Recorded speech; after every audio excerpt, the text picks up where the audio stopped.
Abang, saya ini tamu. Alangkah indahnya abang sebagai tuan rumah yang berdoa duluan.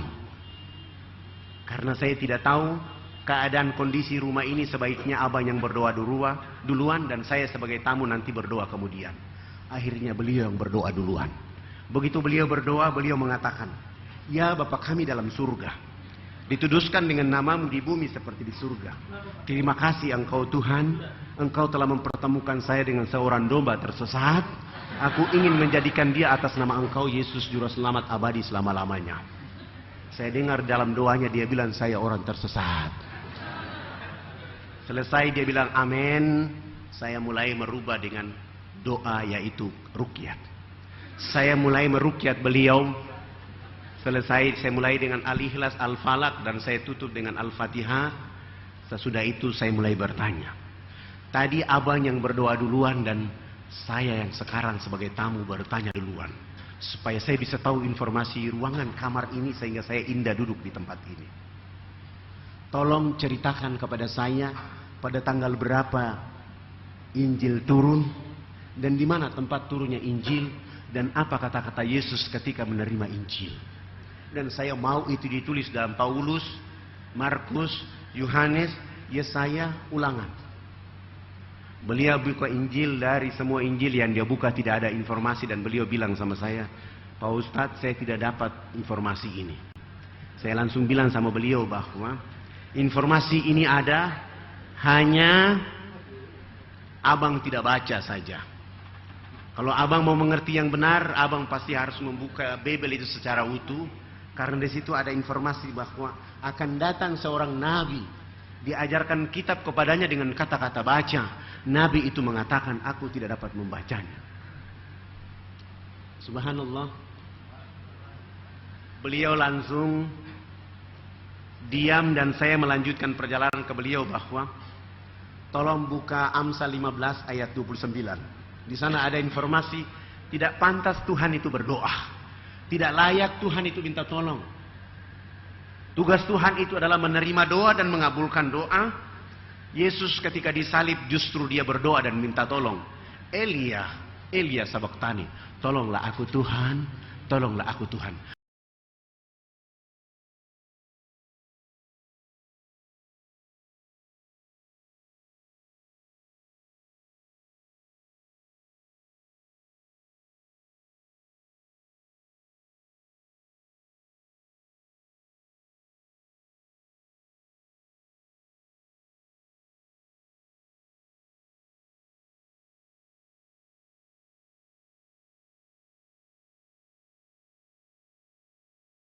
Kalau Yesus sudah berdoa dan minta tolong, maka gugurlah dia menjadi Tuhan.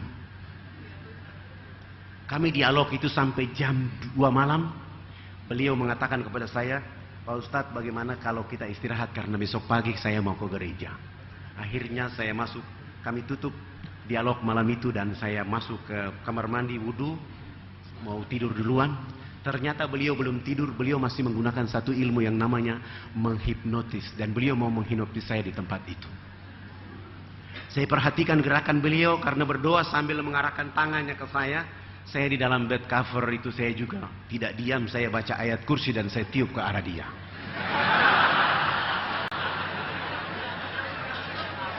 Subhanallah, saya yang bangun sholat subuh, dia yang ketiduran.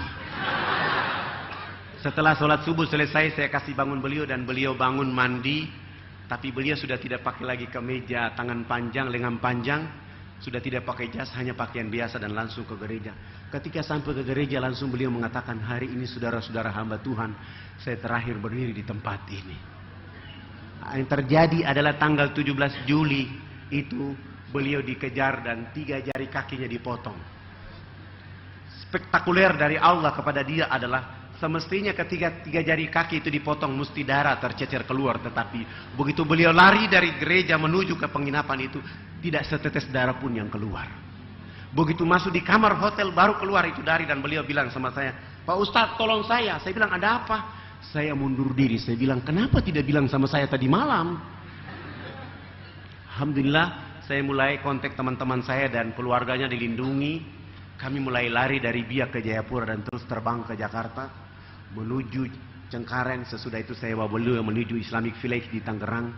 Di depan Ayahanda Yunan Nasution, beliau bersama istri mengucapkan 2 kalimat syahadat.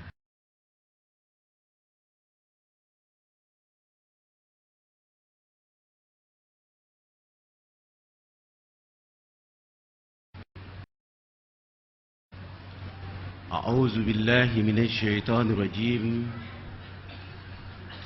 Bismillahirrahmanirrahim. Assalamualaikum warahmatullahi wabarakatuh.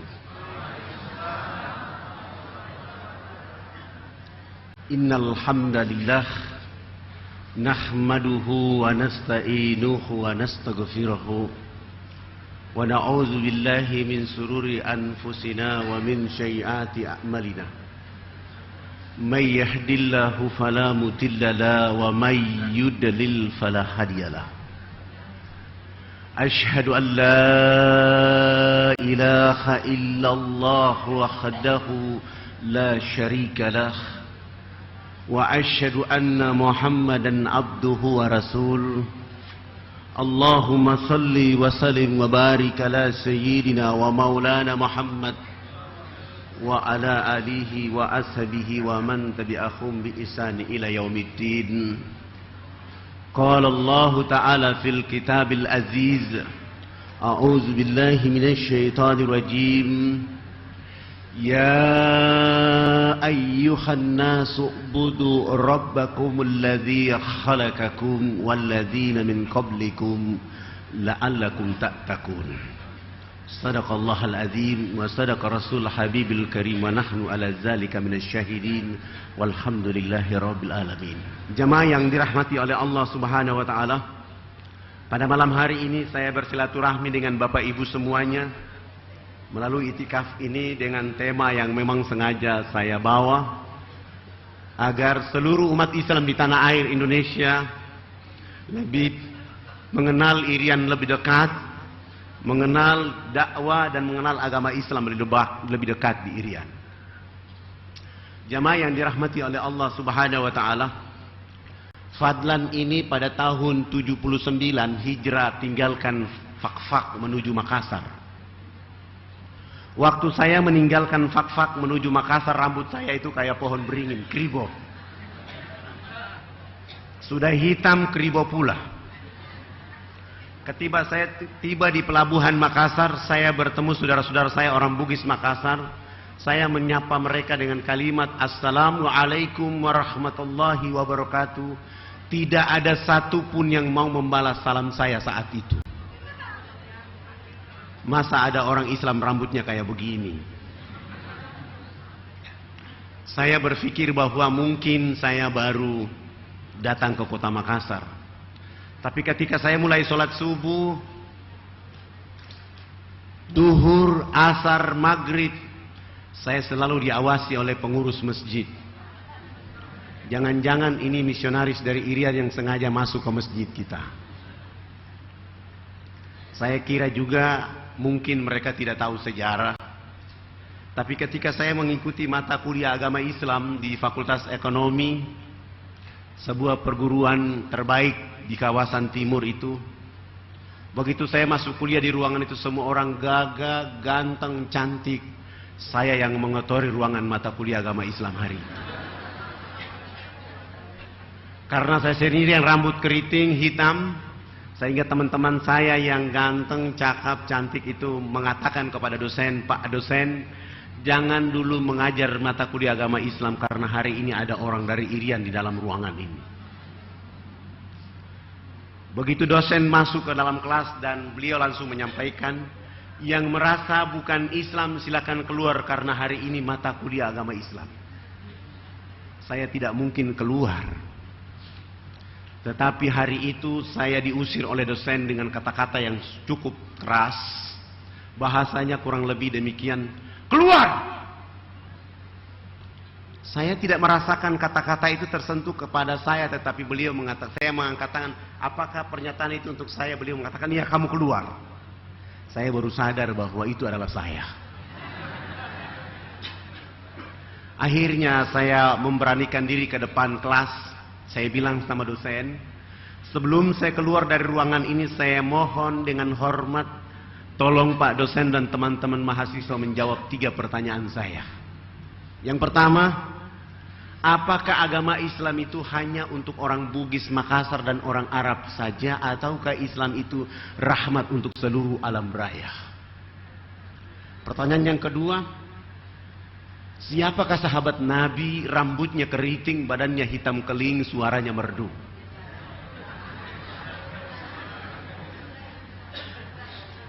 Yang ketiga, saya mengatakan, saya mohon dan saya minta tolong kepada dosen dan teman-teman mahasiswa, sebelum saya keluar dari ruangan ini, saya ingin Pak dosen tolong membawa Al-Quran mengelilingi kami dalam ruangan ini. Saya ingin mendengar saudara-saudara saya yang ganteng dan cantik membaca Al-Quran. Sesudah itu saya keluar. Dosen tidak menjawab pertanyaan pertama dan kedua, tapi langsung membawa Al-Quran mengelilingi kami dalam ruangan. Begitu di depan muka saya minta Al-Quran. Dosen itu juga tidak mau kasih saya Al-Quran itu. Saya bersabar sampai mahasiswa 45, 46, dan saya merampas Al-Quran dengan urutan 47. Subhanallah. Begitu saya buka Al-Quran, ternyata surat yang diperlihatkan oleh Allah kepada saya adalah surat Al-Hasyr yang artinya pengusiran.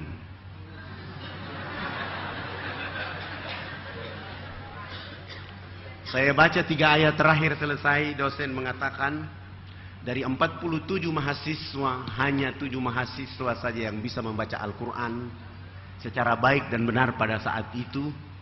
Dari 7 mahasiswa itu salah satunya adalah pemilik rambut ribu kayak pohon beringin itu. Akhirnya saya memberanikan diri ke depan kelas. Bagaimana kalau kesempatan mata kuliah agama Islam saya ceramah buat saudara-saudara saya di tempat ini. Alhamdulillah, saya mulai tampil di situ dan saya mengatakan kepada teman-teman saya bahwa Al-Quranul Karim hudalin nasi wa bayyinati minal huda wal furqan. Al-Quran itu adalah literatur sangat terbaik dari Allah Subhanahu wa ta'ala untuk penduduk yang ada di bumi. Karena Al-Quran punya kemampuan untuk mencerdaskan dan mencerahkan penduduk bumi agar mereka dapat menempatkan mana yang haram, mana yang halal, mana yang hak, dan mana yang batil. Hari ini mahasiswa Fakultas Ekonomi jurusan Studi Pembangunan hanya 7 mahasiswa yang bisa membaca Al-Quran. Akankah mungkin kita bangun Indonesia menuju Thayyibatun Warabun Ghafur kalau otak kiri dan otak kanan kita tidak pernah ada hudalin nas? Saya ceramah kurang lebih 2 jam mata kuliah agama Islam. Dosen mengatakan, hari ini mata kuliah agama Islam sudah diajarkan dosen dari Irian. Mahasiswa tidak salah, dosen tidak salah, karena opini sudah terlanjur berkembang bahwa kalau cerita Irian pasti koteka, perang suku dan bukan Islam. Maka wajar saya diusir, padahal dari catatan-catatan perjalanan sejarah ada di Irian. Agama Islam menjadi agama yang tertua dan pertama masuk ke negeri itu. Atas dakwah yang dilakukan oleh Iskandar Shah atas perintah Iskandar Muda II dari Pasai, sehingga mereka berdakwah masuk di Solok, dan mulai dari Perlis Malaysia, Solok di Filipina, turun ke Tidore, dan pada akhirnya mereka masuk ke Irian. Ketika bertemu dengan Raja Kris-Kris, Iskandar Shah mengatakan, kalau kalian mau maju, kalian mau sejahtera, kalian harus mengenal alif lam lam ha mim ha mim dal.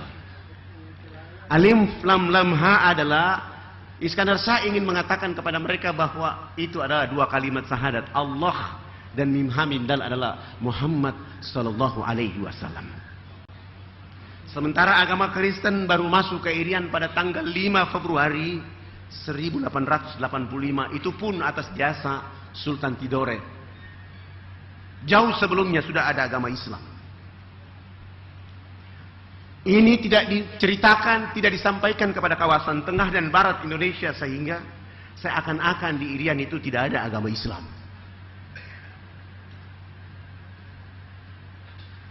Nama Irian sendiri ada 3. Yang pertama, nama aslinya adalah Nuwar. Nama ini ketika perjalanan agama Islam yang menghasilkan 12 kerajaan Islam yang ada di Irian, nama ini dikenal dengan sebutan Nuwar, negeri yang menyimpan cahaya rahasia. Nama ini diganti oleh Portugis ketika menjajah negeri sana. Dia ganti dengan istilah Papua. Papua itu konotasinya sangat buruk, karena dulu orang-orang Tidore memanggil orang Nuar dengan sebutan Papaua, artinya saudara tua. Begitu diganti dengan istilah Papua, maka konotasinya artinya hitam, keriting, perampok, pemerkosa, suka makan orang. Padahal sampai hari ini belum pernah ada orang Nuar makan orang kecuali Sumanto. Maksud dari Portugis dilanjutkan oleh Belanda bahwa kamu keriting, kamu hitam, kamu tidak sama dengan Maluku, Sulawesi, Jawa, Sumatera, dan Kalimantan, maka kamu tidak boleh masuk ke dalam negara mereka. Tetapi itu pun tidak berhasil karena Islam terlebih dahulu mendiami wilayah itu. Banyak ulama yang dibunuh dengan strategi untuk mengurangi populasi umat Islam, dan ulama-ulama terbaik pada masa itu dibunuh oleh mereka sebagai upaya untuk menghilangkan jejak. Ada beberapa orang yang ditangkap dan dibuang ke Digul, bertemu dengan Kiai Haji Agus Salim, Muhammad Rum, dan Soekarno, lalu mereka berdiskusi, dan alhamdulillah dari hasil diskusi itulah mereka berjuang untuk mengembalikan Nuar ke dalam negara Kesatuan Republik Indonesia. Begitu kembali Kesatuan Republik Indonesia, tidak menggunakan nama Papua, tidak menggunakan nama Nuar, tapi menggunakan kata nama Irian. Kata Irian berasal dari 3 bahasa, dari kata Marien, bahasa Biak, artinya bumi yang panas. Bahasa Irarutu dari kata Iriano, artinya daratan yang besar. Pada tahun 1517 Ibnu Batuta sudah sampai di Nuar, membagi kompas perjalanan para nelayan. Dan ketika dia melihat sebagian orang telanjang, dia menyebutnya Urian. Marien, Iriano, dan Urian menjadi sebutan Irian. Dalam konferensi Malino tahun 63 ditetapkan dengan sebutan kata Irian dalam istilah politik, sehingga menggunakan Irian ditambah Barat berubah menjadi Irian Barat, dirubah lagi menjadi Irian Jaya. Irian itu adalah istilah politik ikut Republik Indonesia anti Nederland.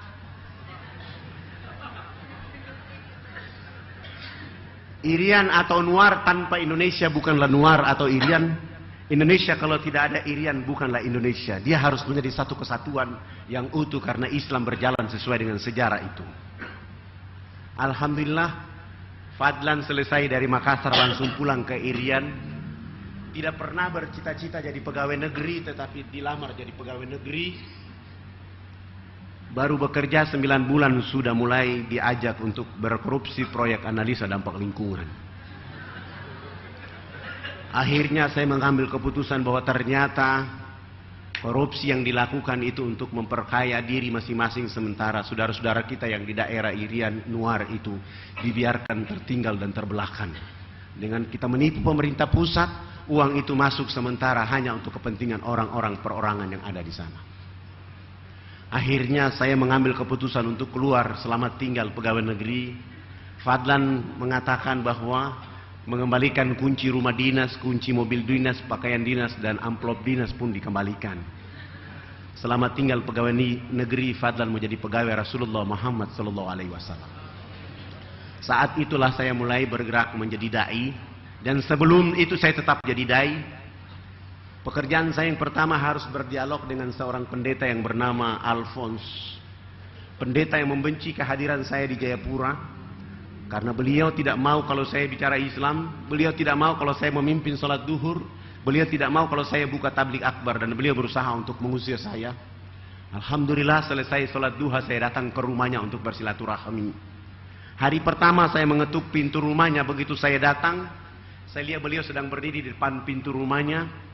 Dan begitu saya mengetuk pintu rumah, beliau melihat saya, beliau cepat-cepat masuk dalam rumah. Saya datang dan saya mengetuk pintu rumahnya. Selamat pagi. Bukan beliau yang keluar, bukan anaknya yang keluar, tapi istrinya yang keluar. Pagi, ada apa? Mohon maaf ibu, saya mau bertemu dengan Bapak Pendeta Alphonse. Istrinya langsung mengatakan kepada saya bahwa mohon maaf, Pendeta Alphonse tidak ada di rumah. Dalam hati saya bahwa yang tadi masuk itu siapa? Besok pagi saya datang lagi, saya mengetuk pintu rumahnya, anaknya menjawab mohon maaf, Pendeta Alphonse tidak ada di rumah. Selama 1 bulan pertama di setiap pagi saya mengetuk pintu rumahnya, jawaban yang sama selalu saya terima dari istri dan anaknya. Saya tetap melanjutkan pekerjaan yang sama di bulan kedua, hari pertama saya datang, yang sama juga saya terima. Sampai hari ke-15 di bulan yang kedua istri dan anaknya memaki-maki saya. Bapak ini tidak bosan tiap pagi datang di rumah kami. Kami sudah bilang Pak Pendeta tidak ada, Bapak masih saja datang ke tempat kami. Besok pagi saya tetap saja datang ke situ. Alhamdulillah 2 bulan itu saya tidak bertemu dengan Pendeta Alphonse. Dan saya datang lagi di bulan ketiga hari pertama. Jawaban yang sama pun saya terima. Hari kedua bulan ketiga saya datang, jawaban yang sama pun saya terima. Begitu hari ketiga bulan ketiga saya mengetuk pintu rumahnya, anaknya langsung menjawab bahwa Pak Fadlan mohon maaf, tadi malam Bapak Pendeta Alphonse sakit sehingga kami bawa ke rumah sakit. Saya langsung memuji Allah dengan kata-kata Alhamdulillahirabbil alamin. Langsung dari rumah itu saya menuju ke rumah sakit. Sampai ke rumah sakit saya beli parcel buah-buahan dan saya tanya di resepsionis, benarkah Pendeta Alphonse ada di rumah sakit ini? Alhamdulillah saya dikasih informasi kamar 48. Saya mulai memiliki strategi dakwah bahwa kalau saya tampakkan wajah saya terlebih dahulu, saya pasti ditolak. Maka cara saya yang pertama adalah begitu saya bilang selamat pagi, istrinya menjawab pagi, maka yang pertama adalah parcel yang saya tampakkan terlebih dahulu. Begitu parcel masuk melalui tangan saya dan dia bilang silakan masuk, dan saya langsung cepat masuk ke dalam. Begitu sudah masuk ke dalam, tidak mungkin lagi dia berbohong karena saya sudah di dalam. Dan saya langsung mengatakan, ibu, saya dapat kabar beliau sakit sehingga saya harus datang bawa buah-buahan ini sebagai hadiah, sebagai teman buat beliau. Begitu saya baru berkata demikian, beliau mengatakan, ayo silakan masuk, dan saya langsung masuk. Saya salaman dengan beliau dan saya bilang, Bapak, saya hari ini alhamdulillah mendapat rahmat dari Allah Subhanahu wa taala karena saya cari Bapak ini 2 bulan 3 hari tidak ketemu. Hari ini saya dapat di tempat ini. Sebenarnya Bapak ini tidak sakit, tapi karena sudah 2 bulan 3 hari Bapak menjadi pembohong sehingga Allah kasih sakit supaya saya ketemu di sini. Karena bicara Bapak tiap hari bicara cinta kasih, tapi ternyata Bapak menjadi pembohong, saya kasih ingat supaya kalau menjadi cinta kasih, bicara yang benar dan jujur. 5 hari kemudian beliau sembuh dan saya datang ke tempat itu. Begitu saya datang selamat pagi, beliau bersama istri dan anak 7 orang itu mempersilahkan saya masuk ke dalam rumah mereka. Saya mulai menceritakan kepada mereka indahnya Islam bagi penduduk yang ada di bumi. Mulai dari jam 9 sampai masuk waktu duhur saya pamit pulang. Beliau bersama istri mengatakan kepada saya bahwa Pak Fadlan, usahakan besok datang lebih pagi lagi di rumah kami. Besok pagi saya datang jam 7 sampai duhur, saya sholat duhur, saya kembali ke rumah mereka sampai asar. Itu saya lakukan selama 4 hari berturut-turut. Di hari kelima beliau dan istri berserta 7 anak itu menyatakan sikap bahwa tidak perlu kita lama-lama lagi, kami ingin bersegera mengucapkan 2 kalimat syahadat. Subhanallah, satu keluarga yang saya datangi selama 2 bulan 3 hari. Di bulan ketiga baru Allah memberikan hidayah kepada mereka. Mereka masuk Islam dan mereka sudah menyatakan sikap untuk belajar Islam dengan sungguh-sungguh. Dan saya mulai keluarkan sedikit uang tabungan untuk saya sewa rumah yang lebih besar agar saya lebih mudah mengajarkan Al-Quran kepada mereka. Karena rumah yang sekarang mereka tempati adalah rumah dinas kependetaan. Mereka sudah belajar Iqra, mulai belajar wudu, taharah. Alhamdulillah beliau sudah sholat Jumat di masjid. Tapi begitu pada hari Minggu atau hari Ahad, orang masih menunggu dia di sana. Tidak mungkin karena sudah masuk Islam. Karena menunggu beliau tidak hadir, maka ribut pada saat itu tahun 80. Akhirnya mereka mencari tahu siapa yang memperkenalkan Islam kepada beliau. Dan keputusan terakhir, Fadlan harus ditangkap tanpa proses pengadilan untuk masuk penjara selama 3 bulan. Alhamdulillah. Menikmati 3 bulan itu saya keluar, saya tetap berdakwah saja di sekitar Jayapura. Dan alhamdulillah, saya berdakwah sesudah 3 bulan itu ternyata Allah kirimkan hidayah untuk 15 kepala keluarga untuk mengucapkan 2 kalimat syahadat. Ribut lagi, Fadlan ditangkap lagi untuk masuk penjara selama 6 bulan. Alhamdulillah. Saya menikmati 6 bulan itu dengan senang hati. Saya keluar, saya tetap saja berdakwah. Subhanallah, ada 30 kepala keluarga juga yang hijrah mengucapkan 2 kalimat syahadat. Ribut lagi, Fadlan ditangkap lagi untuk masuk penjara selama 9 bulan. Alhamdulillah. Saya menikmati 9 bulan itu karena Allah dan Rasulnya. Begitu saya keluar, orang yang menangkap saya itu mendekati pintu penjara dan mengatakan kepada saya, kamar ini tidak ada orang lain. Tiap hari, tiap minggu, tiap bulan, tiap tahun, Anda sendiri saja yang masuk di ruangan ini. Apakah Anda tidak takut dengan penjara ini? Saya menjawab beliau, saudaraku yang terhormat, orang seperti Fadlan tidak pernah takut dengan penjara yang dibuat oleh manusia. Karena saya bukan maling, saya bukan pemberontak, saya bukan pembunuh, saya bukan koruptor. Saya hanya ingin mencerdaskan penduduk negeri ini agar mereka dengan kepastian tunduk kepada Allah dan mereka dengan pasti untuk mengikuti Rasul Muhammad SAW. Hari ini abang menangkap saya dan masukkan saya ke dalam ruangan ini. Abang harus ingat, esok lusa abang akan ditangkap oleh Allah Subhanahu wa taala dan disiksa oleh Allah habis-habisan. Rupanya bahasa saya ini membuat dia ketakutan. Dan dia bilang kepada saya, jangan kau kasih takut-takut saya.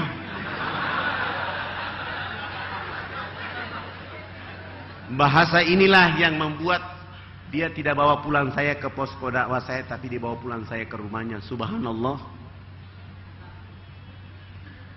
Saya bertemu dengan istri dan 5 anaknya. Sungguh luar biasa dakwah saya yang paling terindah. Dan 8 jam kemudian beliau bersama istri dan 5 anak itu pun tunduk mengucapkan 2 kalimat syahadat.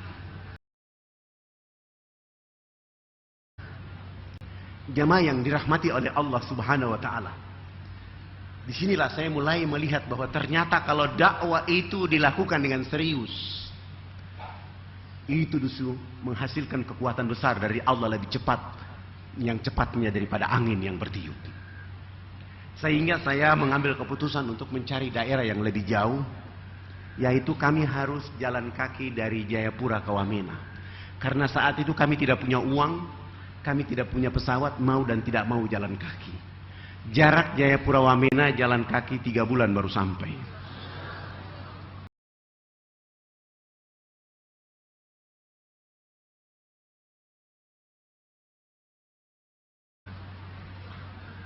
PowerPoint.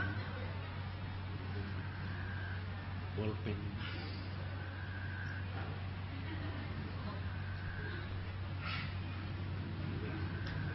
Jadi kami harus dari Jayapura ke Wamena jalan kaki 3 bulan baru sampai.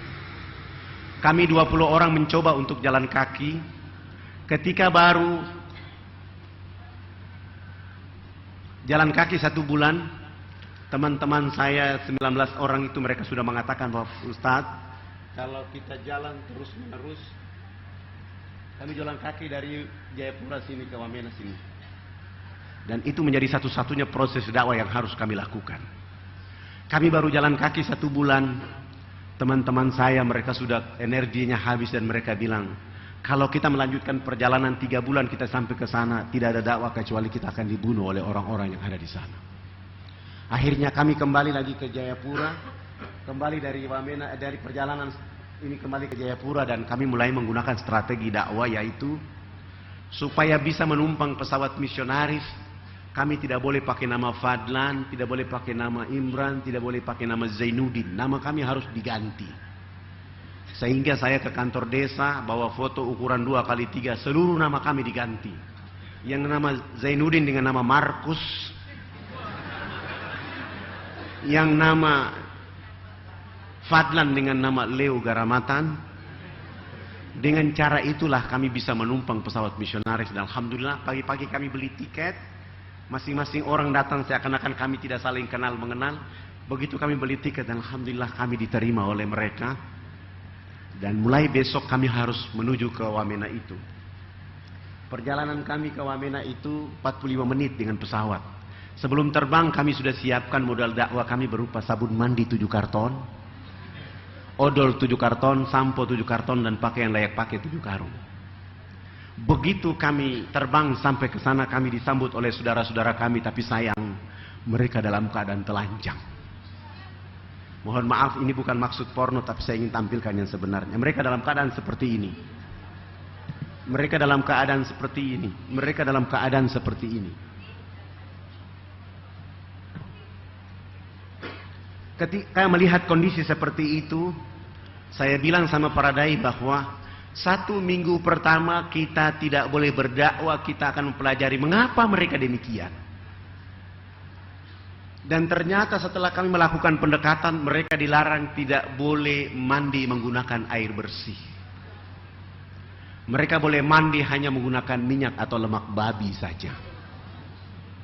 Alasannya adalah untuk membuat badan hangat dan membuat nyamuk jauh dari mereka. Padahal itu sebuah pembodohan besar. Dan ketika kami tanya kenapa kalian terus telanjang seperti ini, ternyata mereka juga dikatakan kepada mereka bahwa ini adalah kebudayaan yang harus dijaga dan dirawat. Dalam kondisi seperti itu, orang asing itu dari Port Moresby ini bawa minuman keras masuk kepada Laman. Kasih minum saudara-saudara kita. Mereka minum, mereka mabuk, ada yang teler dan tidur dengan babi di dalam kandang. Dalam kondisi seperti itu dia foto, dia buat video, dia bawa ke luar negeri. Dan dia fitnah pemerintah Indonesia bahwa pemerintah Indonesia tidak mau memperhatikan orang Irian. Padahal kalau kita perhatikan dana untuk orang Irian atau orang luar sungguh luar biasa banyaknya. Dalam kondisi seperti itu, ada ibu-ibu kita yang melahirkan di sana. Itu beranak melahirkan seperti binatang yang beranak di bawah pohon. Begitu bayinya keluar, dia mengambil bayinya dan dia putus antara ari-ari dengan bayi dengan menggunakan ujung batu yang tajam. Setelah itu dia juga dilarang anaknya tidak boleh menyusui anaknya dengan air susu di sebelah kanan. Anak kandungnya hanya bisa menyusui air susu di sebelah kiri. Mohon maaf, kita lihat sebentar.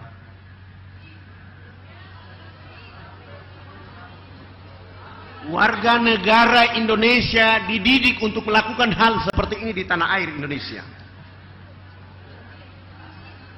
Alangkah kejahatan yang sedang terjadi di Republik ini dengan kedok yang keliru. Begitu kami menonton keadaan seperti itu dan kami 20 orang semua mengatakan, ya Allah, ya Rabb, ampuni kami, maafkan kami, dan kami baru mulai melakukan dakwah, maka ya Allah tolong berikan kesempatan untuk kami melakukan dakwah di tempat ini. Minggu kedua, hari pertama saya mulai mengajak salah satu kepala sukunya, kami bawa dia ke sungai. Begitu sampai ke sungai, saya bilang sama kepala suku, Bapak, mohon maaf, kotekanya dibuka dulu. Setelah koteka dibuka dan saya bilang, ayo kita loncat sama-sama masuk dalam sungai. Begitu kami loncat masuk ke dalam sungai, naik, saya mulai mengambil 2 sabun dan 1 untuk saya. 1 saya berikan kepada kepala suku, dan 19 dai itu saya suruh berdiri paling depan. Saya berdiri di belakang 19 dai dan kepala suku ada di samping kanan saya. Saya bilang, Bapak ikut gerakan kami. Begitu kami gosok sabun di sebelah kanan, kepala suku ikut gosok sabun di sebelah kanan. Begitu kami gosok sabun di sebelah kiri, beliau ikut gosok sabun di sebelah kiri. Sesudah itu saya mengganti sabun dengan sampo. Begitu saya kasih beliau satu sampo, saya juga pegang satu sampo dan saya siram sampo di rambut saya, beliau ikut siram sampo di rambut. Rambut kami orang Irian itu kalau belum kena air dengan sampo itu rambut tenang-tenang saja. Begitu beliau mulai siram sampo dan dia keramas, rambut keribu keriting itu dia mekar kayak bunga yang berkembang. Sehingga busa sampo itu makin tinggi. Begitu makin tinggi jatuh kena di hidung kepala suku. Begitu dia mencium harum dari sampo langsung pergi, tidak mau lagi bilas dengan air.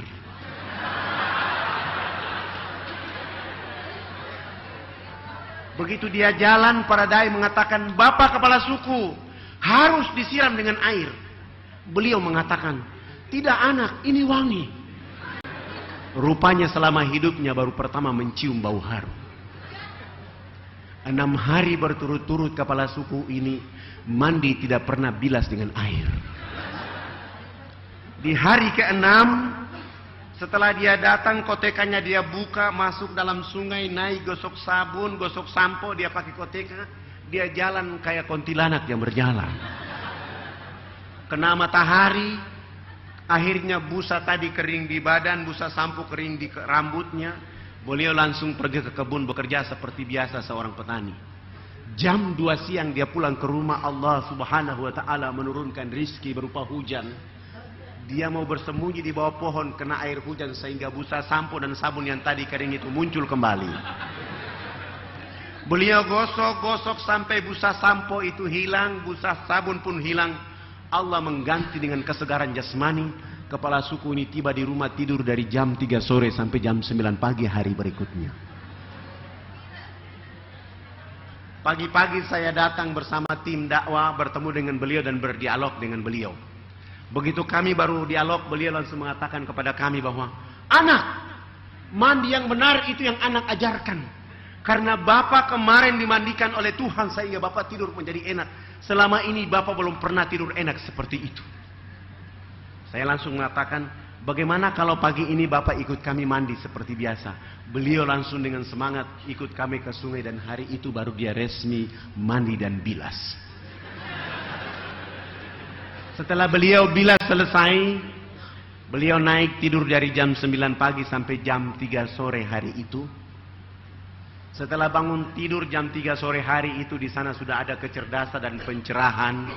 Beliau langsung bangkit memberi pengumuman di 28 kampung adat beliau. Besok pagi yang berkumpul di lapangan dekat sungai itu sebanyak 3.712 orang.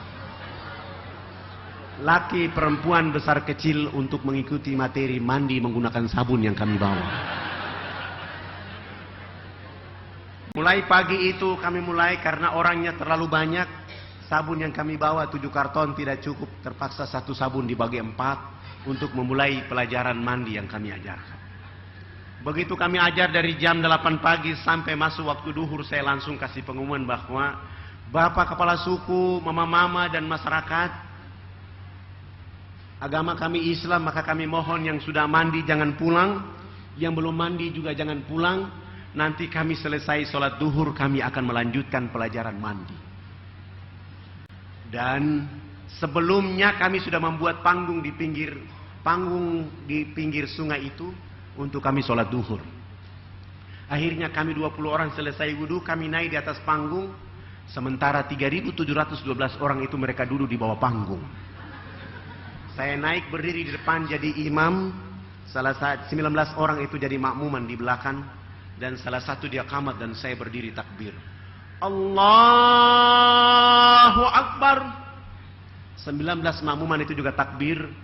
Begitu kami takbir, yang sudah mandi maupun yang belum mandi yang duduk di bawah panggung semua serentak berdiri dan berputar keliling panggung sholat seakan-akan kami itu Ka'bah. Mereka berputar dengan berlawanan arah jarum jam mengelilingi panggung sholat itu. Tujuan mereka adalah memperhatikan gerakan-gerakan sholat duhur yang kami lakukan. Begitu saya salam, Assalamualaikum warahmatullah. Assalamualaikum warahmatullah. Kepala sukunya langsung loncat naik di atas panggung dan langsung mengajukan beberapa pertanyaan. Anak, kenapa anak dengan teman-teman berdiri dan angkat tangan dan mulutnya bicara-bicara? Itu maksudnya apa?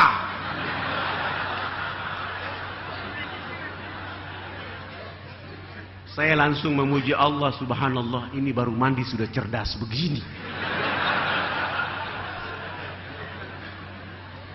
Dan saya langsung menjawab mereka bahwa saya berusaha menjawab mereka dengan bahasa yang bisa masuk ke dalam akal mereka.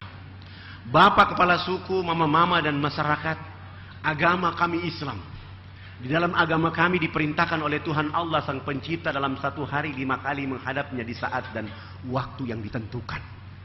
Tadi kami berdiri mengangkat tangan, itu artinya kami menyerahkan sepenuhnya kehidupan, jiwa dan raga kami kepada Dia Allah yang Maha Besar. Yang kami bicara itu adalah Allah Maha Besar, sementara kami adalah sangat kecil di atas bumi. Sehingga tangan kiri ini malu menutup dada kami, tangan kanan pun malu menutup tangan kiri dan tangan kanan. Terserah Allah. Mau menghukum kami terserah, mau kasih hadiah kepada kami terserah. Karena kami sudah menyerahkan sepenuhnya jiwa raga kami kepada Dia Allah yang Maha Besar itu. Beliau langsung mengatakan, oh ini agama yang benar. Menurut Bapak kami sudah Islam. Saya kira pertanyaannya sampai di situ saja, ternyata beliau mengajukan pertanyaan berikutnya. Kenapa sesudah itu anak dengan teman-teman bongkok badan? Maksudnya kenapa ruku?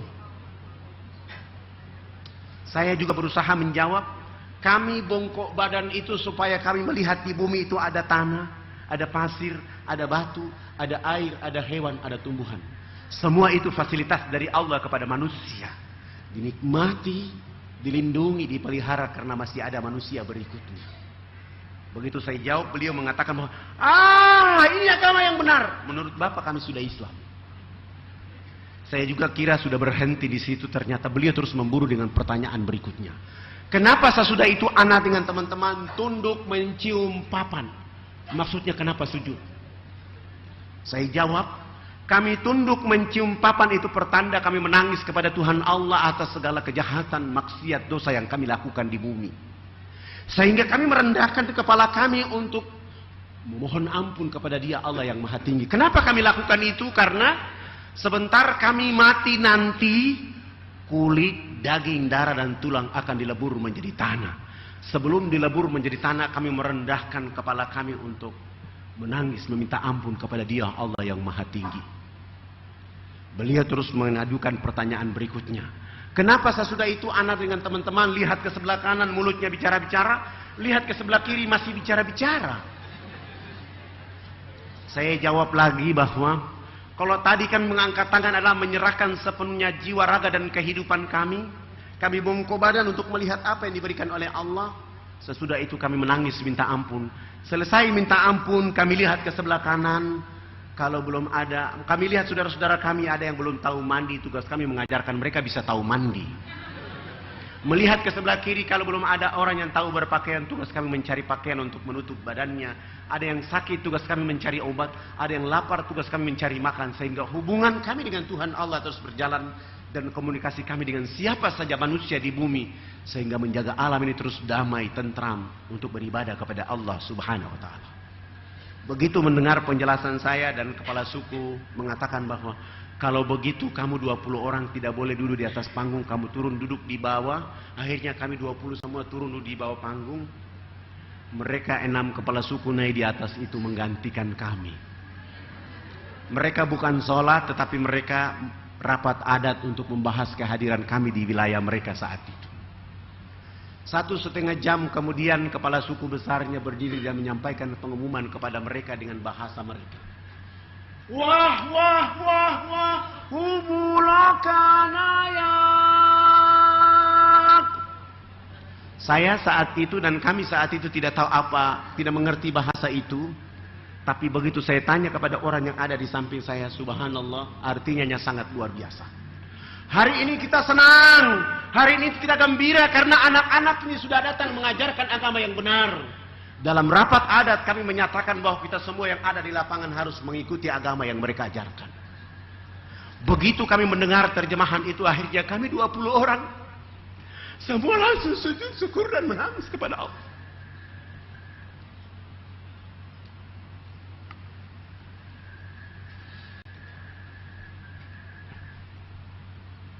Kami berterima kasih kepada Allah Subhanahu wa Ta'ala, karena itu kami mengangkat tangan dan mengatakan kepada Allah, Ya Allah, Ya Rabb, kami belum menyebut namamu ke dalam dada mereka, kami belum menyebut nama kekasih Muhammad Sallallahu Alaihi Wasallam ke dalam hati mereka, kami baru hanya bawa sabun mandi, Ya Allah, Ya Rabb. Lalu kami berhadapan dengan 3.712 orang untuk membimbing mereka mengucapkan 2 kalimat syahadat. Tetapi kami semua pun tidak sanggup untuk mengucapkan 2 kalimat syahadat di saat itu. Karena mereka dalam keadaan telanjang, dalam keadaan miskin. Tapi wajah mereka begitu tulus untuk mengucapkan, Asyhadu an la ilaha illallah wa asyhadu anna Muhammad Rasulullah. Ya Allah, Ya Rabb, kuatkan dakwah ini. Ajari kami dakwah ini agar kami terus bersama mereka. Sehingga telanjang itu berubah menjadi cahaya bagi kehidupan mereka. Ya Allah, Ya Rabb. Satu minggu itu membuat kami tidak akan kuat. Karena kami tidak menyangka begitu mudahnya hidayah Allah menyertai saudara-saudara. Dan kami tidak memberikan mereka apa-apa kecuali membawa sabun mandi, pakaian dalam terbatas itu untuk mereka. Setelah 1 minggu mereka mengucapkan 2 kalimat syahadat selesai, kami berusaha untuk membimbing mereka ke arah yang lebih baik dengan cara merubah dan mengganti nama-nama mereka. Sehingga yang nama Yohanes, nama Paulus, Wilhelmus kami ganti semuanya. Paulus kami ganti nama dengan nama Ibrahim, Wilhelmus kami ganti nama dengan nama Abu Bakar. Dan nama-nama seperti itu paling layak kepada orang Irian ketika masuk Islam. Sangat lucu kalau ada orang Irian masuk Islam, rambutnya keriting, badannya hitam keling, dipanggil Cecep. Sangat lucu kalau dia masuk Islam, rambutnya keriting, badannya hitam keling, dipanggil Subagio. Masa Subagio rambutnya keriting? Setelah mengganti nama-nama mereka, pekerjaan berikut yang kami lakukan adalah melakukan hitanan massal mulai dari umur 7 bulan sampai umur 63 tahun. Subhanallah, kami punya orang tua yang bernama Dr. Mulia Tarmizi, yang saat itu menjadi Komandan Lantamal di Jayapura. Begitu sungguh luar biasa beliau membantu melakukan dakwah di tempat itu. Dan kami bisa menghitan saudara-saudara itu karena jasa-jasa perhatian dakwah beliau saat itu. Alhamdulillah, sesudah itu beliau kasih tulisan rekomendasi agar saya bawa beberapa kepala suku untuk menghadap Presiden Soeharto di Jakarta. Kepala-kepala suku ini sudah pakai celana panjang, sudah pakai kemeja, bahkan semua sudah pakai jas. Tetapi belum bisa pakai sepatu. Karena nomor kakinya 47. Sepatu itu tidak ada, akhirnya kami menggunakan sendal jepit dan terbang. Sampai di Makassar, kami turun melihat perkembangan pembangunan di Makassar dan terus melakukan perjalanan ke Jakarta. Tiba di Jakarta malam hari, kami naik mobil yang disiapkan oleh teman-teman di Jakarta. Sehingga begitu kami naik sementara di atas, sementara di bawah, kepala suku ini melihat lampu kedap-kedip warna-warni langsung angkat bicara. Presiden macam apa hanya bangun Makassar, hanya bangun Jakarta? Saya bilang sama beliau bahwa Bapak kepala suku, nanti kita menghadap Presiden baru Bapak bicara begitu. Maksud saya nggak usah ribut dalam mobil itu. Kami tiba di Wisma Haji di Jalan Jaksa, istirahat dan pagi-pagi kami ke istana. Alhamdulillah, rekomendasi itu beliau merespon baik bahwa beliau menerima kami tapi bukan di istana tetapi di rumah di Cendana. Subhanallah, beliau dengan senyum ciri khasnya, dengan cara kerama menjadi pemimpin negara itu, akhirnya berpelukan kepala negara berpelukan dengan kepala suku itu. Sesudah itu kami dibawa masuk dan beliau menyampaikan beberapa nasihat dan beliau meminta kepada kepala suku supaya juga memberikan semangat kepada beliau. Ternyata beliau bicara dan memaki-maki Pak Harto saat itu. Beliau terjemahan sebenarnya seperti begini. Bapak tidak pantas jadi presiden. Presiden macam apa hanya bangun Makassar, Jakarta. Pemilu nanti saya akan bicara supaya Haji Muhammad Soeharto tidak boleh dipilih jadi presiden. Beliau minta diterjemahkan dan saya mulai menerjemahkan bahwa Bapak Presiden yang terhormat, hari ini Bapak Kepala Suku sungguh bahagia bisa bertemu dengan Bapak Presiden.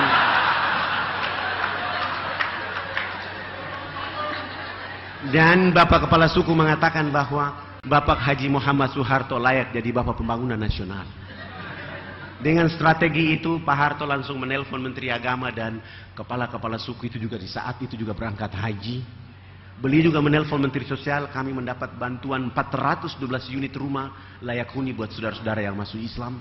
Tidak saja sampai di situ, beliau juga menyumbang 1000 karung pakaian sababaru. Beliau juga menyumbang 600 karton sampo, odol, sikat gigi. Dan beliau juga memberi rekomendasi supaya dakwah Wamena Jakarta hanya menggunakan pesawat Hercules dari Halim Perdana Kusuma. Tidak berhenti sampai di situ, Pak Harto dengan yayasan beliau menyumbang 28 masjid untuk saudara-saudara kita yang masuk Islam saat itu. Subhanallah. Dari tangan beliau kami menerima masjid sebanyak 400 buah masjid yang hari berdiri di luar.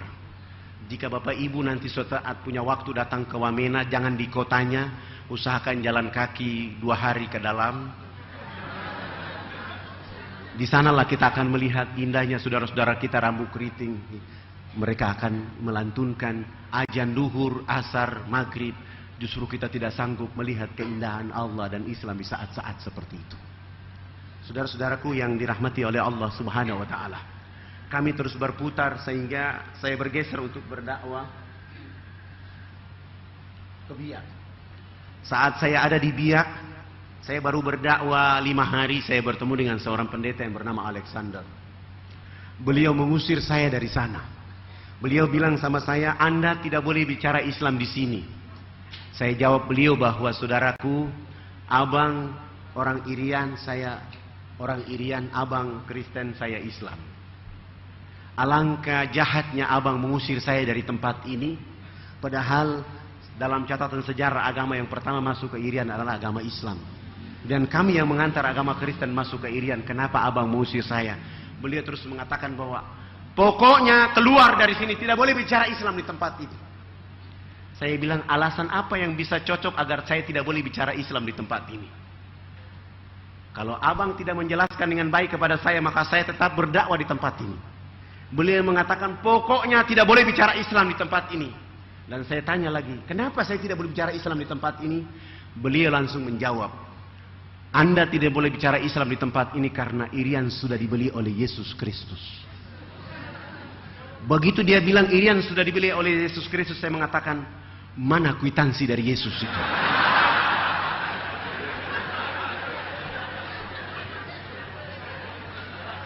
Begitu saya tanya kwitansi, dia malu dan langsung pergi dari situ. Saya tetap saja berdakwah di sana. Subhanallah, saya putar-putar selama 3 bulan. Ada acara Isra Mi'raj dan saya diundang untuk menyampaikan materi ceramah Isra Mi'raj. Dan itu dilakukan di gedung Dharma Wanita Kabupaten Biak Numfor. Dan saya menjadi pembicara dan saya sudah bilang sama panitia, saya tidak akan masuk ke forum itu kecuali saya dipanggil dan saya masuk. Ternyata salah satu tamu yang diundang adalah saudaraku pendeta Alexander.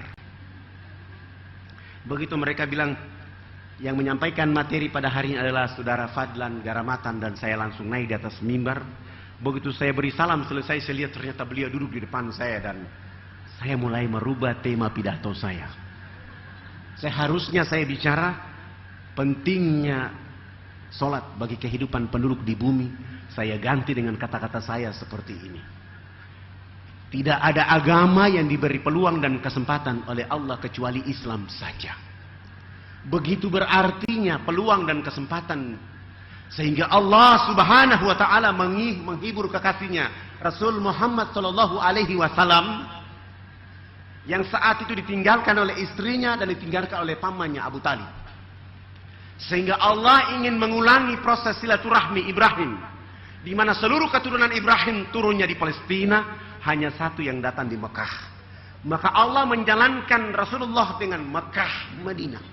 Di dalam proses kota Mekah, Madinah ada 2 wajah pentingnya, itu Masjidil Haram dan Masjidil Aqsa. Dari 2 wajah inilah Rasul Muhammad Sallallahu Alaihi Wasallam Mi'raj ke Sidratul Muntaha untuk mendapatkan oleh-oleh yang namanya pintu peluang dan kesempatan. Dan pintu peluang dan kesempatan itu hanya didapatkan oleh orang Islam saja. Barang siapa orang Islam yang tidak sholat subuh, duhur, asar, maghrib, isya, satu waktu saja, dia telah kehilangan kontrol peluang dan kesempatan dari Allah Subhanahu wa Ta'ala. Rumah boleh terbakar, harta boleh dicuri, tetapi sholat 5 waktu bagi dirinya tidak boleh ketinggalan sedikit pun. Dan itu hanya didapatkan oleh orang Islam. Sementara saudara-saudara kita agama lain selalu berkata bahwa tugas Tuhan itu hanya menciptakan dunia dan isinya. Sesudah itu Tuhan istirahat di surga. Dunia Tuhan tidak boleh ikut campur. Saya ceramah itu selesai, saya turun dari mimbar dan beliau mendekati saya dan beliau mengatakan, "Pak Ustadz, saya juga hadir di sini." "Oh, saya tidak tahu kalau abang ada di sini." Kami sambil break minum kopi sore hari itu, kebetulan hari Sabtu sore. Beliau mengatakan kepada saya bahwa, "Pak Ustadz, saya tersinggung dengan kata-kata Ustadz tadi di atas mimbar." Saya bilang, "Saudaraku, saya tidak ceramah di acara orang Kristen, saya tidak ceramah di acara gereja, saya ceramah atas undangan orang Islam.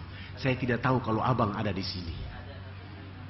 Beliau terus mendekati saya dan dia bilang, "Bagaimana kalau kita dialog antar umat beragama?" Saya bilang, "Saya orang yang paling benci dialog antar umat beragama. Kenapa saya bawa umat Islam, abang bawa saudara-saudara Kristen, di atas ini kita dialog, di bawah orang sudah berkelahi dan bunuh-bunuhan, saya tidak mau. Boleh dialog dengan saya, hanya ada 4 persyaratan penting yang dipenuhi." Apa itu persyaratannya? Saya bilang, dialog di tempat yang ada AC, ada tempat tidurnya 2, dan dialog hanya 4 mata, 4 telinga, dan tempat dialog harus abang yang bayar. Yang kedua, dialog kita tidak bicara Al-Quran dan Islam, tapi kita hanya bicara Bible dan Kristen. Nanti di dalam dialog itu, kalau Bible dan Kristen menunjukkan agama Kristen agama yang benar, abang bawa saya ke gereja dan baptis saya di gereja. Sesudah itu kasih pengumuman bahwa Ustadz Fadlan masuk Kristen. Bagaimana jika Bible dan Kristen memberikan informasi bahwa Islam agama yang benar? Ya, saya juga masuk Islam, tapi jangan di Biak, bawa saya ke Jakarta. Malu-malu masuk Islam di Biak, saya bisa fasilitasi masuk Islam di Jakarta. Beliau menyanggupinya dan beliau mengatakan, "Bagaimana kalau kita mulai dialog pada malam hari ini?" Alhamdulillah, saya bilang boleh dialog, tapi selesai sholat Isya, dan beliau datang jemput saya di posko dakwah saya di Biak. Dia bawa mobil kijang yang bertuliskan Laskar Kristus. Saya naik di atas mobil itu, saya baca Bismillahi majreha wa mursaha, runtuhlah Laskar Kristus pada malam hari ini. Kami jalan menuju hotel. Begitu sampai di hotel, kami dua turun dan duduk berhadap-hadapan dan saya mulai berbicara dengan beliau. Saya bilang, "Abang, saya ini tamu. Alangkah indahnya abang sebagai tuan rumah yang berdoa duluan. Karena saya tidak tahu keadaan kondisi rumah ini, sebaiknya abang yang berdoa duluan dan saya sebagai tamu nanti berdoa kemudian." Akhirnya beliau yang berdoa duluan. Begitu beliau berdoa, beliau mengatakan, "Ya Bapa kami dalam surga, dituduskan dengan namamu di bumi seperti di surga. Terima kasih Engkau Tuhan, Engkau telah mempertemukan saya dengan seorang domba tersesat. Aku ingin menjadikan dia atas nama Engkau, Yesus Juru Selamat abadi selama-lamanya." Saya dengar dalam doanya dia bilang, "Saya orang tersesat." Selesai dia bilang, "Amin." Saya mulai merubah dengan doa, yaitu rukyat. Saya mulai merukyat beliau. Selesai saya mulai dengan Al-Ikhlas, Al-Falaq, dan saya tutup dengan Al-Fatihah. Sesudah itu saya mulai bertanya. Tadi abang yang berdoa duluan dan saya yang sekarang sebagai tamu bertanya duluan. Supaya saya bisa tahu informasi ruangan kamar ini sehingga saya indah duduk di tempat ini. Tolong ceritakan kepada saya pada tanggal berapa Injil turun dan di mana tempat turunnya Injil dan apa kata-kata Yesus ketika menerima Injil. Dan saya mau itu ditulis dalam Paulus, Markus, Yohanes, Yesaya, Ulangan. Beliau buka Injil, dari semua Injil yang dia buka tidak ada informasi dan beliau bilang sama saya, "Pak Ustadz, saya tidak dapat informasi ini." Saya langsung bilang sama beliau bahwa Informasi ini ada, hanya abang tidak baca saja. Kalau abang mau mengerti yang benar, abang pasti harus membuka Bible itu secara utuh. Karena di situ ada informasi bahwa akan datang seorang nabi. Diajarkan kitab kepadanya dengan kata-kata baca. Nabi itu mengatakan, aku tidak dapat membacanya. Subhanallah. Beliau langsung diam dan saya melanjutkan perjalanan ke beliau bahwa tolong buka Amsal 15 ayat 29. Di sana ada informasi tidak pantas Tuhan itu berdoa. Tidak layak Tuhan itu minta tolong. Tugas Tuhan itu adalah menerima doa dan mengabulkan doa. Yesus ketika disalib justru dia berdoa dan minta tolong. Elia sabaktani. Tolonglah aku Tuhan. Tolonglah aku Tuhan. Kalau Yesus sudah berdoa dan minta tolong, maka gugurlah dia menjadi Tuhan. Kami dialog itu sampai jam 2 malam. Beliau mengatakan kepada saya, Pak Ustadz, bagaimana kalau kita istirahat karena besok pagi saya mau ke gereja. Akhirnya saya masuk, kami tutup dialog malam itu dan saya masuk ke kamar mandi wudu, mau tidur duluan. Ternyata beliau belum tidur, beliau masih menggunakan satu ilmu yang namanya menghipnotis. Dan beliau mau menghipnotis saya di tempat itu. Saya perhatikan gerakan beliau karena berdoa sambil mengarahkan tangannya ke saya. Saya di dalam bed cover itu saya juga tidak diam, saya baca ayat kursi dan saya tiup ke arah dia.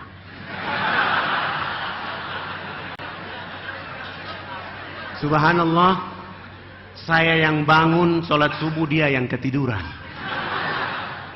Setelah sholat subuh selesai, saya kasih bangun beliau dan beliau bangun mandi.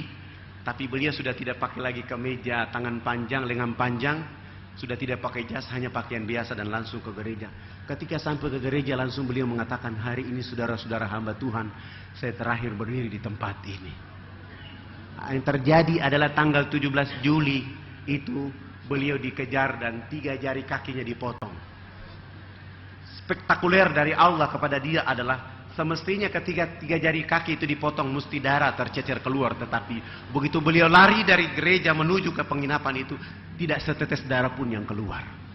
Begitu masuk di kamar hotel baru keluar itu dari dan beliau bilang sama saya, Pak Ustadz tolong saya. Saya bilang ada apa? Saya mundur diri. Saya bilang kenapa tidak bilang sama saya tadi malam? Alhamdulillah. Saya mulai kontak teman-teman saya dan keluarganya dilindungi. Kami mulai lari dari Biak ke Jayapura dan terus terbang ke Jakarta menuju Cengkareng. Sesudah itu saya bawa beliau menuju Islamic Village di Tangerang. Di depan Ayahanda Yunan Nasution, beliau bersama istri mengucapkan 2 kalimat syahadat. Sesudah itu kami kirim beliau ke Mesir belajar Islam selama 6 tahun. Sesudah itu kembali lagi ke Indonesia bersama istri untuk menaikkan rukun Islam yang kelima. Sesudah itu saya bawa dia ke Makassar. Dari Makassar saya bawa keliling kota Makassar. Sesudah itu kami naik kapal dari Makassar menuju Biak. Perjalanan menuju Bau-Bau, kami sholat subuh selesai, beliau mendekati saya dan beliau bilang, Pak Ustadz, saya sudah belajar Islam. Saya sudah pergi agama haji, tapi bagaimana dengan 3 jari kaki saya terputus itu? Saya bilang, Abang Haji, 3 ini yang dulu abang sebut-sebut ketika di masa lalu. Sekarang ini hanya 1, Ahad. Allahu Ahad. Dulu itu Bapa, Ruhul Kudus, dan Anak Tunggal. Sekarang sudah tidak ada itu. Sehingga 3 itu dipotong sebagai tanda, abang tidak boleh ingat-ingat itu lagi. Beliau langsung bilang sama saya, oh iya memang begitu. Alhamdulillah. Kami sampai di Biak, beliau mewakafkan tanahnya 2 hektar agar kami bangun sebuah masjid. Dan alhamdulillah, begitu masjid dibangun, beliau lapor supaya di sepanjang jalan raya itu harus dipasang portal. Begitu ada azan, tidak boleh kendaraan apapun yang lewat kecuali mendengar azan selesai. Selesai azan, portal dibuka dan orang boleh lewat, kami sholat. Beliau meninggal dunia pada saat sholat subuh. Kami sujud terakhir, kami bangkit, beliau tidak bangkit. Dan selesai kami salam, kami langsung membawa beliau untuk disolatkan dan dihafani, langsung dikuburkan. Dan subhanallah, 3 anak beliau saat ini sedang kami kirim ke Sudan dan ke Bahrain untuk belajar Islam lebih sempurna. Dan mereka akan datang untuk membantu melakukan perjalanan dakwah kami di luar. Jamaah yang dirahmati oleh Allah Subhanahu wa Ta'ala, Waktu kita makin berjalan, mungkin masih setengah jam lagi saya akan bertemu dengan kita di sini. Tapi sebelum saya lanjutkan, saya ingin putar sebuah video. Pada tahun 2010, ketika kami jalan kaki dari Wamena ke sebuah pedalaman, mengantarkan seorang anak santri kami. Dia di sana sudah 6 bulan untuk mendidik mereka. Mereka sholat tapi mereka dalam keadaan telanjang, tidak punya pakaian. Bukan karena pakaian tidak ada, karena jarak memikul pakaian dari kota ke desa itu 10 hari baru sampai.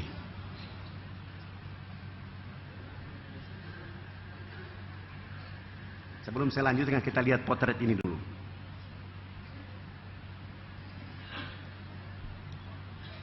Yang depan adalah santri kami yang dididik selama 1 tahun. Ketika dia kembali memperkenalkan Islam buat saudara-saudara kita, mereka sholat tapi mereka dalam keadaan telanjang.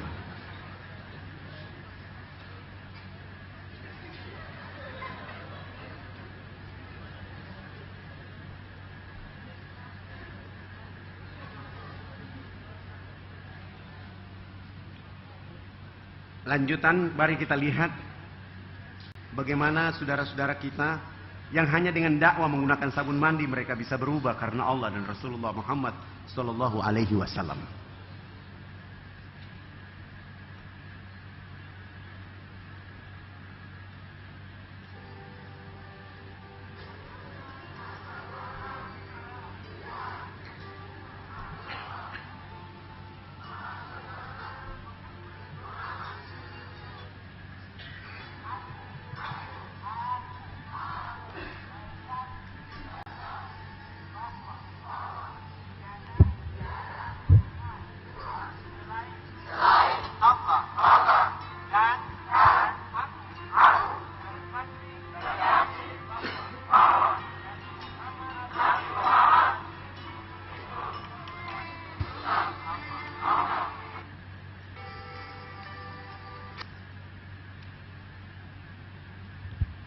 Ini dakwah sabun mandi yang kami lakukan selama 27 tahun. Dari potret dakwah 27 tahun itu, kita bisa menghasilkan 228 kepala suku dan 16 pendeta dan 3 pastor harus mengucapkan 2 kalimat syahadat. Hari ini dilakukan karena dakwah itu sangat penting untuk merubah masyarakat yang ada di Irian. Satu-satunya cara untuk merubah pola hidup orang yang ada di Irian adalah dengan dakwah berdasarkan konsep Allah dalam surat Al-Quran, surat An-Nahl ayat 125. Ud'u ila fi sabili rabbil hikmah wal mau'izatil hasanah wajadilhum billati hiya ahsan. Serulah manusia ke jalan agama Tuhanmu dengan cara yang ahsan. Berdialog, berdebat, berdiskusi dengan mereka semua dengan cara ahsan. Kepada siapa Allah beri petunjuk, kepada siapa Allah sesatkan. Kami menggunakan teori itu sehingga proses perjalanan yang kami lakukan selama ini bisa menghasilkan sebuah kekuatan besar bagi pertumbuhan dakwah yang hari ini. Alhamdulillah, suasana yang telanjang, suasana yang menyusui babi berubah. Ini adalah seorang pendeta yang bernama Saul Yeno, harus mengucapkan 2 kalimat syahadat dan kini menjadi Haji Ismail Yeno.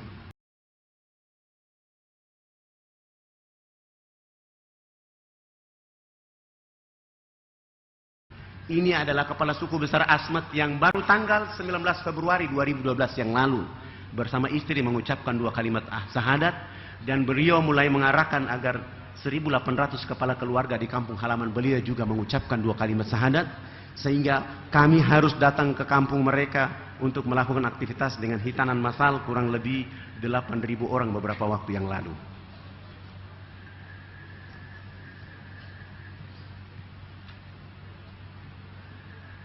Dari proses dakwah itu, alhamdulillah, ini transportasi kami dakwah pada masa lalu, kami menggunakan transportasi seperti ini. Terkadang kami digoyang oleh ombak dan ada 2 dai kami yang meninggal dunia. Yang satu ketika perahu ini terbalik dan ditelan oleh buaya, yang satu digigit oleh ular.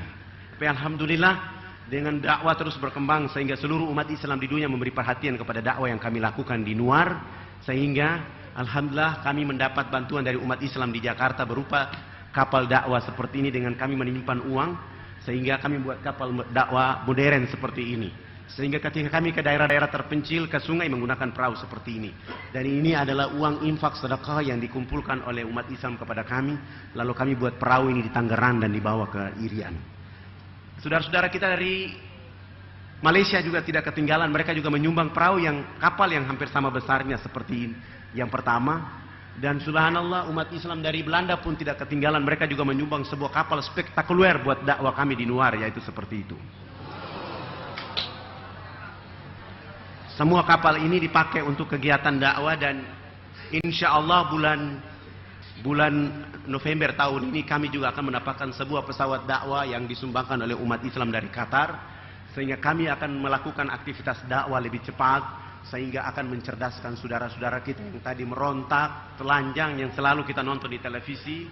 Karena dengan potret dakwah itu sehingga tadi wamena yang suka perang suku menjadi berkurang, enerotali menjadi berkurang, asma tadi suka itu menjadi berkurang, sehingga kami terus melakukan penjajakan dakwah ke seluruh pedalaman sehingga mereka akan tunduk mengucapkan 2 kalimat syahadat. Ini proses hitanan masalah 8.000 orang pada bulan Juni sampai bulan Mei 2012 sampai masuk bulan puasa yang lalu. Saudara-saudaraku yang dirahmati oleh Allah Subhanahu wa taala, pekerjaan seperti ini terus kami lakukan karena Allah dan Rasulullah Muhammad sallallahu alaihi wasallam. Dan ini kita lakukan sampai semua aktivitas aspek dakwah kita lakukan. Tidak saja pakai sabun mandi, kami juga menggunakan teori At-Tibbun Nabawi, pengobatan ala Rasul kepada saudara-saudara kita di pedalaman-pedalaman itu. Sehingga alhamdulillah dengan At-Tibbun Nabawi angka malaria sudah mulai berkurang di sana. Sekarang saya sedang mempersiapkan, dan ini kita juga bikin air bersih, kita juga bikin program-program pemberdayaan bagi masyarakat berupa ekonomi mereka.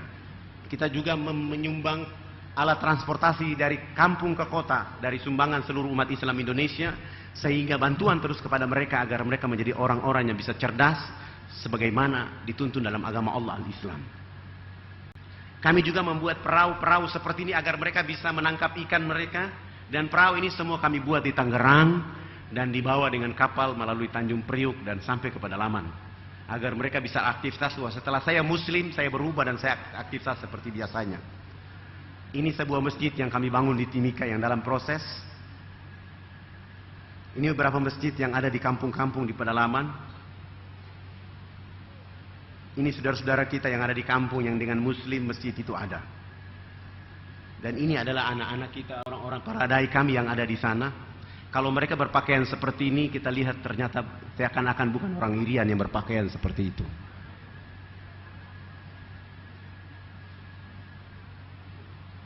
Ini adalah konsep kami tahun 2009 adalah tebar 6 juta jilbab untuk saudara-saudara kita di pedalaman. Saya tidak mau lagi melihat wanita rambut keritingnya kelihatan. Sehingga saya minta bantuan kepada umat Islam, dan alhamdulillah perempuan-perempuan muslim mu'alaf itu mereka sudah menutup rambutnya dan kita lihat cahayanya mulai berubah. Tadi kelihatan seperti ini, kita mulai menutup sudah kelihatan seperti itu.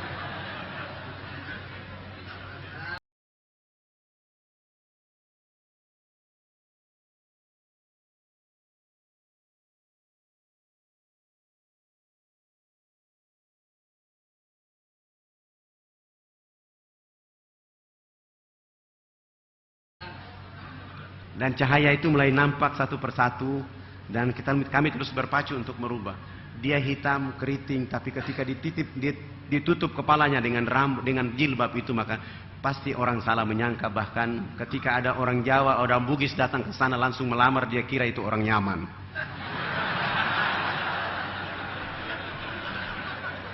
Ini adalah pakaian-pakaian layak pakai yang kami kumpul, termasuk ada di sini saudara saya Ibu Mary dan jamaah yang mengumpul pakaian serta sabun mandi kami bawa dari masjid ini buat saudara-saudara kita di sana. Ini seorang tokoh OPM yang juga kami dakwai, dia masuk Islam. Ini ada ibu-ibu yang kita arahkan mereka ke pemberdayaan ekonomi sehingga potensi desa mereka menjadi nilai uang bagi mereka. Ini dengan cara ada ustadz orang Irian menikah perempuan Sunda atau Bugis, otak Bugis dan Sunda itu dipakai di sana. Sehingga mereka menghasilkan beberapa produk pemberdayaan ekonomi, merubah keadaan yang tadi tidak menjadi nilai uang menjadi nilai uang bagi mereka, sehingga mereka tahu bahwa oh ternyata begitu kita masuk Islam kita menjadi berubah dan berkembang. Ini program tentang sumber daya manusia, mempersiapkan 15.000 mubalik, 15.000 guru, 10.000 perawat, dan 15.000 kebidanan untuk membantu kami melakukan proses dakwah di seluruh pedalaman. Dan alhamdulillah ini proses sedang berjalan sampai hari ini, sehingga kekuatan dakwah terus berjalan. Ini sekolah pertama yang kami lakukan buat mereka yang masuk Islam. Pakaiannya masih seperti ini. Kami terus berpacu merubah keadaan mereka. Sekolahnya mulai kami rubah dan anak-anak mulai kami rubah berpakaian seperti ini. Dia mulai pakai jilbab di pedalaman. Saya tanya ibu-ibu, bapak-bapak, ini orang Irian apa orang Arab? Ini santri-santri saya yang ada di Bekasi. Mereka kita rubah mereka supaya dia bisa menguasai Al-Quran. Sehingga nanti dia pulang, dia berdakwah dengan Al-Quran buat saudara-saudaranya yang ada di sana.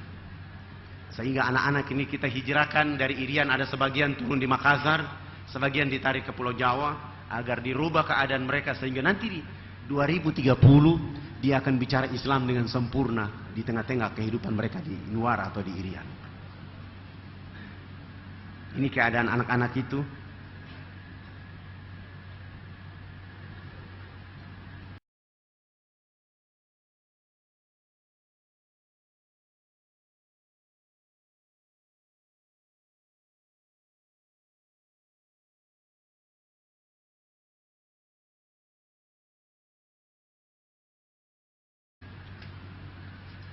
Ini keadaan mereka di Bekasi.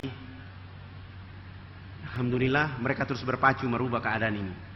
Ini saya sedang mempersiapkan 15.000 bidan yang kami kerjasama dengan beberapa sekolah-sekolah keperawatan dan kebidanan baik di Makassar maupun di tempat-tempat lain. Dan ini adalah anak-anak. Kalau orang lihat dari jauh ini seakan-akan bukan orang Irian, tapi kalau kita buka lebih dekat lihat bedaknya lebih tebal.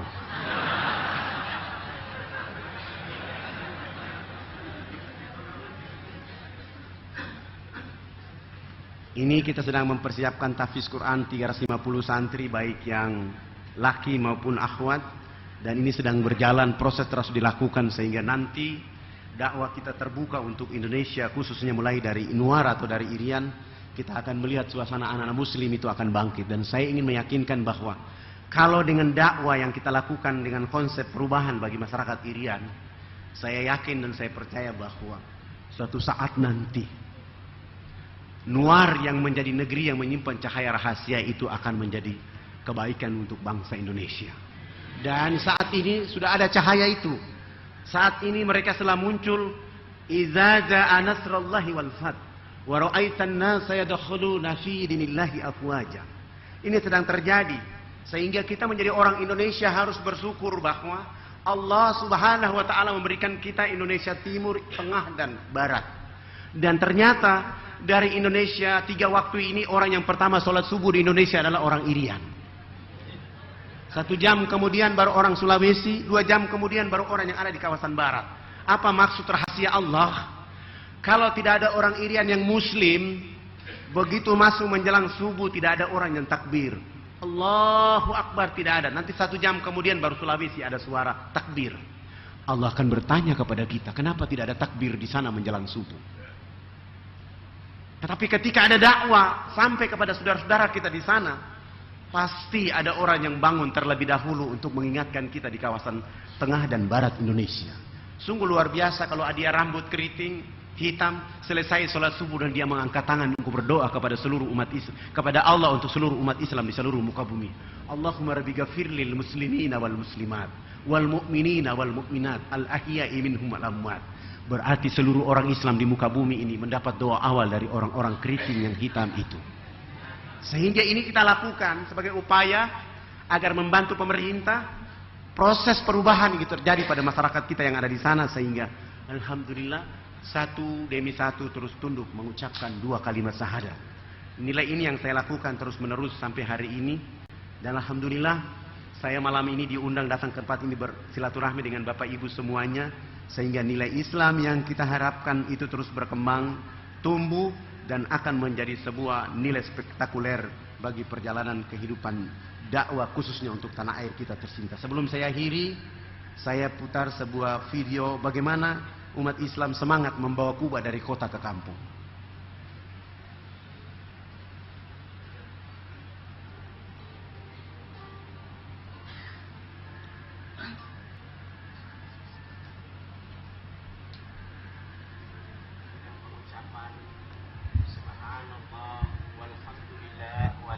ilaha illallah.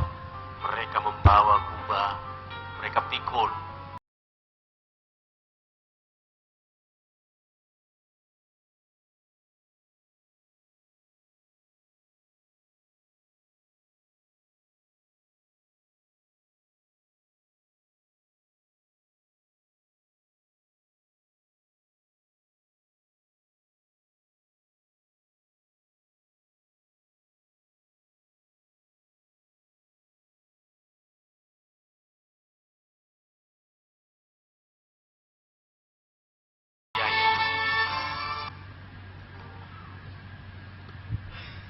Demikian yang bisa saya sampaikan. Kalau ada yang bertanya, saya persilahkan.